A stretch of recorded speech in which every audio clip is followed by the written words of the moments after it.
Charlie Kirk ఆయన ప్రాణాన్ని కోల్పోయాడు. ఆ దేశంలో ఒక మంచి ఉద్యమం రావాలి, అందరూ బతుకులు మారాలి, అందరూ పద్ధతిగా బతకాలి. ఈ చినిగిపోయిన బట్టలు వేసుకొని రోడ్ల మీద నడవడం, ఒక విలువ లేని స్త్రీగా అలా కనబడకూడదు, మర్యాద కలిగిన స్త్రీలుగా ఉండాలి. అలాగే పురుషులు కూడా పద్ధతి కలిగి బతకాలి. మగాళ్ళు పెళ్లి చేసుకోవడం ఏంటి, ఆడవాళ్ళు పెళ్లి చేసుకోవడం ఏంటి, అసలు ఎక్కడుంది అది? దేవుడు పెట్టిన పద్ధతిని మార్చేశారు. మీరంతా మారాలి, మన దేశం పాడైపోతుంది.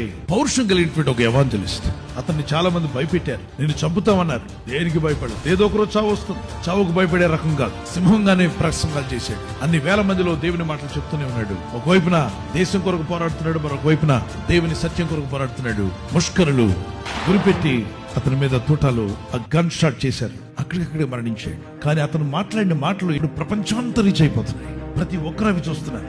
Some people think that Charlie Kirk is gone. No, he is there in every heart. కొంతమంది అనుకుంటారు చార్లీ కిర్క్ అనే వ్యక్తి ఇక లేడి వెళ్ళిపోయాడు అనుకుంటారు. లేదు, ప్రతి ఒక్క హృదయంలో కూడా ఆయన ఉంటాడు. His spirit is with the Lord. ఆయన ఆత్మ ప్రభు వద్ద ఉన్నది. That's why Jesus said, don't be afraid of people. దేహమును చంపవారికి భయపడొద్దన్నాడు. శరీరాన్ని మాత్రమే చేయగలరు, కానీ ఆత్మని ఏమి చేయలేరు. అలాంటి వరకు మీరు భయపడనక్కర్లా. Real life of human being starts after the death. మానవుని నిజ జీవితము మరణము తర్వాత ప్రారంభమవుతుంది. So if anybody kills someone, they will face judgment of God. The wrath of God will come upon them. But the person who was killed because of his faith, his spirit reached the paradise and being with the Lord. ఒకవేళ ఎవరైనా విశ్వాసమును బట్టి ఒక వ్యక్తిని చంపినట్లయితే చంపినటువంటి వ్యక్తి పైన దేవుని ఉగ్రత, కోపము, శిక్ష వస్తుంది.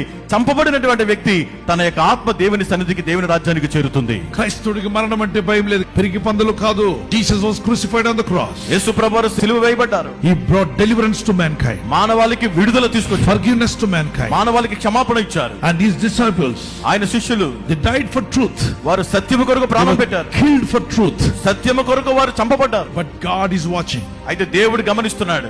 Nobody can escape God's judgment. దేవుడు చూస్తున్నాడు. దేవుని తీర్పు నుండి ఎవ్వరూ తప్పించుకోలేరు.